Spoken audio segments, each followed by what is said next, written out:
Friends, welcome to my channel. आज इस video में हम बात करेंगे यदि कोई औरत नसबंदी करा लेती है और नसबंदी कराने के बाद जो उसका मासिक धर्म होता है, जो पीरियड आता है, तो उस पीरियड के अंदर दर्द होता है या नहीं होता। क्या होता है कि जो पीरियड की साइकिल्स होती है ना, इसमें क्या होता है कि 1 से 7 दिन तक औरतों को ब्लीडिंग होती है, उसके साथ वहाँ पर दर्द होना स्टार्ट हो जाता है। जो बच्चादानी होती है ना, उसके अंदर दर्द होता है। तो क्या ये दर्द नसबंदी कराने के बाद उतना ही होता है या उससे कम होता है? आज मैं इसी के बारे में आपको बताऊंगा। ये वीडियो आप पूरा देखना। सबसे पहले हम बात करेंगे, आपके सामने जो इमेज है ना, ये यूट्रस की है। अब यूट्रस होता है ना, जो बच्चादानी होती है, ये एक मस्कुलर ऑर्गन होता है, यानी इसके अंदर मसल्स होती है। और ये ऑर्गन इतना सॉफ्ट होता है, जब कोई लड़की प्रेग्नेंट होती है तो क्या होता है कि इसकी आकृति होती है ना, ये यूट्रस की, जिसे हम अपनी भाषा के अंदर बच्चादानी बोलते हैं, तो ये धीरे धीरे बड़ा होना स्टार्ट हो जाता है। जैसे 1 मंथ की प्रेगनेंसी, 2 मंथ की, 3 मंथ की, जैसे जैसे वीक और मंथ बढ़ते हैं तो वैसे वैसे इस यूट्रस का साइज भी बढ़ना स्टार्ट हो जाता है। और 9 वीक के या 9 मंथ के बाद डिलीवरी हो जाती है, या 9 मंथ के अंदर भी डिलीवरी हो जाती है। और डिलीवरी के तुरंत बाद यानी 1 मंथ के अंदर या उससे कम टाइम में ये यूट्रस अपनी पहली वाली कंडीशन के अंदर आ जाता है।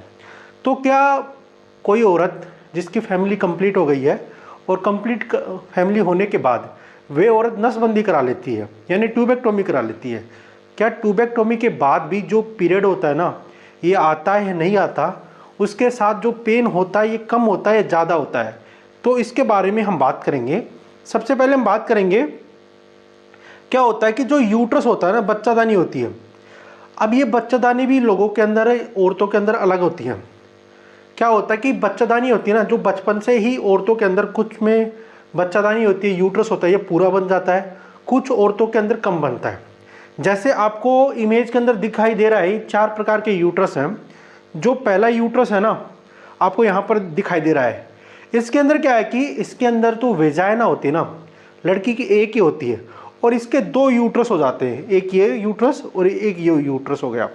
उसके साथ जो अलग यूट्रस है, इसके अंदर क्या हो जाता है कि जो यूट्रस होता है ना, उसके बीच में एक सेप्टम बन जाती है, दीवार बन जाती है।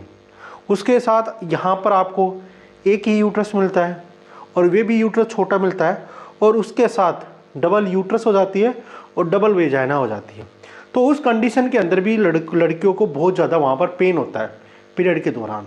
तो सबसे पहले हम बात करेंगे, जो हमारा यूट्रस होता है, लड़कियों का यूट्रस होता है, बच्चादानी होती है, तो उसके जो ऑर्गन होते हैं ना, कौन कौन से होते हैं, कौन कौन से पार्ट होते हैं, ट्यूबेक्टोमी करते हैं तो कैसे करते हैं, और जो पीरियड आता है ना, पीरियड के दौरान जो पेन होता है, ये क्यों होता है?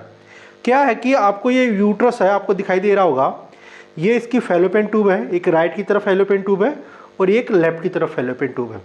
जब भी कोई औरत नसबंदी कराती है तो इसी ट्यूब को डॉक्टर काटता है, इस ट्यूब को काट देता है, या इस ट्यूब को यहाँ पर बैंड लगा देता है, या कोई क्लिप लगा देता है। तो उसी तरफ, राइट की तरफ और लेफ्ट की तरफ, दोनों ट्यूब को ब्लॉक करता है। उसके साथ जो यूट्रस है ना, ये अंदर से ओपन होता है, और इसके एक लेयर, जो रेड कलर की लेयर होती है ना, ये होती है एंडोमेट्रियम लेयर होती है। जब भी कोई लड़की का पीरियड आता है तो क्या होता है कि जो यूट्रस होता है ना, इसके अंदर लेयर बनना स्टार्ट हो जाती है। क्या होता है कि जब भी पहले दिन से 7 दिन तक लड़की को पीरियड आने स्टार्ट हो जाते हैं, उसमें दर्द होता है, ब्लीडिंग होती है। उसके साथ 7वें से और 20 दिन तक जो ओरी टाइम होता है ना, वे ओरी टाइम आ जाता है। और उस कंडीशन में क्या हो जाता है कि जो आगे को बच्चे को पैदा करने की जो स्थिति होती है लड़कियों के अंदर, तो इसके अंदर वे लेयर बनाना स्टार्ट कर देते हैं।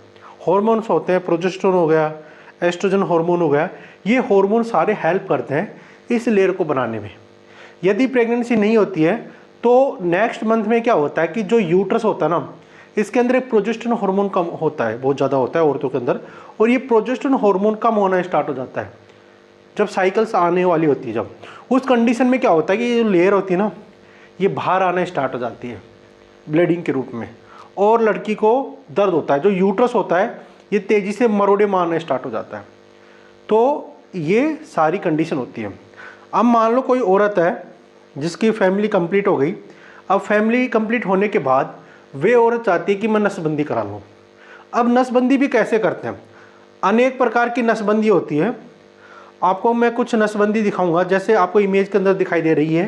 ये 4 प्रकार की नसबंदी होती है, जिसमें सबसे पहले इस ट्यूब को काट के अलग कर देते हैं। जो फैलोपियन ट्यूब होती है उसे काट के अलग कर देते हैं। यदि ये कोई नसबंदी ये कोई औरत करा लेती है तो वे औरत कभी भी फ्यूचर के अंदर दोबारा से माँ नहीं बन सकती, क्योंकि इस ट्यूब को काटने के बाद उस ट्यूब को जोड़ने के अंदर बहुत ज़्यादा रुपए खर्च होते हैं। ट्रीटमेंट लंबा चलता है। आज के टाइम में ये पॉसिबल है, बट ज़्यादा रुपए लगते हैं, तो ये सर्जरी तो आपको करानी भी नहीं है। उसके बाद में दूसरी सर्जरी, यहाँ पर एक बैंड लगा देते हैं जो फैलोपियन ट्यूब होती है आपकी। फैलोपियन ट्यूब क्या होती है कि जो बच्चेदानी की ट्यूब होती है ना, उस ट्यूब को डॉक्टर यहाँ पर एक बैंड लगा देता है। ये मेडिकल बैंड आता है, नॉर्मल बैंड नहीं आता, बहुत मजबूत आ जाता है। एक बार लगाने के बाद ये यहाँ पर रहता है। उसके साथ अगली जो सर्जरी है, इसके अंदर डॉक्टर क्या करता है, जो फैलोपियन ट्यूब पर वहाँ पर एक क्लिप लगा देते हैं, एक बैंड सा लगा देते हैं, जिससे क्या होता है कि जो फैलोपियन ट्यूब होती है ये दब जाती है और ओवरी टाइम पे नहीं आते। उसके साथ यदि कोई औरत चाहती है कि मैं ये सर्जरी ना करा के, जो यूट्रस है, यूट्रस के अंदर एक फैलोपियन ट्यूब जुड़ी होती है, दोनों फैलोपियन ट्यूब जुड़ी होती है, राइट की तरफ और लेफ्ट की तरफ, तो वहाँ पर एक अलग प्रकार की एक रिंग डाल देते हैं और ये रिंग हार्मोन बनाती रहती है। जिससे क्या होता है कि यदि कोई औरत अपने पार्टनर से मीटअप भी कर लेती है तो मीटअप के दौरान जो स्पर्म यूट्रस के अंदर चल जाते हैं, तो ये जो रिंग होती है ना, ये हार्मोन बनाती है, जिससे क्या होता है कि जो स्पर्म होते हैं ना वहाँ पर मर जाते हैं। अब हम बात करेंगे क्या नसबंदी कराने के बाद भी लड़कियों को पीरियड आते हैं, नहीं आते हैं। नसबंदी कराने के बाद लड़कियों को पीरियड आते हैं। पीरियड की जो साइकिल्स होती है ना, ये इंडिया के अंदर लड़कियों के अंदर 13-14 साल में स्टार्ट हो जाती है और ये चलती है 50 साल तक। जैसे जैसे एज बढ़ती है 40 से 45 के बाद क्या होता है कि जो साइकिल्स होती है ना, ये डिले होने स्टार्ट हो जाती है। जैसे पहले साइकिल हर मंथ में आती थी, 45-40 के बाद ये धीरे धीरे डिले हो जाती है, 2 मंथ के अंदर आती है, 3 मंथ के अंदर आती है। जब आपकी एज 50 हो जाती है तो जो साइकिल्स होती है ना, ये बिल्कुल बंद हो जाती है, आपकी ओल्ड एज स्टार्ट हो गई है।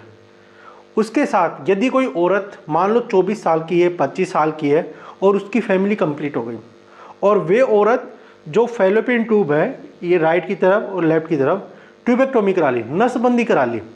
अब नसबंदी कराने के बाद उस औरत का जो पीरियड होता है ना, सेम टाइम पे आता है, सेम कंडीशन में आता है।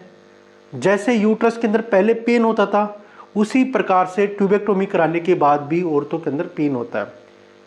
जो साइकिल्स होती है ना लड़कियों के अंदर, इसके अंदर कोई भी चैन नहीं आता। यदि कोई औरत नसबंदी करा लेती है, बोलते हैं कि नसबंदी कराने के बाद जो पीरियड होते हैं इनकी साइकिल डिले हो जाती है या पीरियड नहीं आते, ऐसा कुछ नहीं होता। नसबंदी कराने के बाद बस टाइम लगता है, क्योंकि नसबंदी कराने के बाद क्या होता है कि 2-3 वीक तक तो लड़कियों को थोड़ा आराम चाहिए, क्योंकि जो ट्यूब होती है ना उसे बंद किया जाता है और नसबंदी करते हैं ना, जब पेट से ऊपर से कुछ यंत्र डाले जाते हैं यूट्रस के ऊपर और उसके साथ वहाँ पर उस ट्यूब को काटा जाता है, तो पीरियड 1-2 मंथ डिले हो सकते हैं और उसके बाद जो पीरियड की साइकिल्स होती है ये आपकी पहले जैसे हो जाती है। यदि ये वीडियो आपको अच्छा लगा, वीडियो को लाइक कर देना और मेरे चैनल को सब्सक्राइब कर देना। वीडियो देखने के लिए थैंक यू सो मच।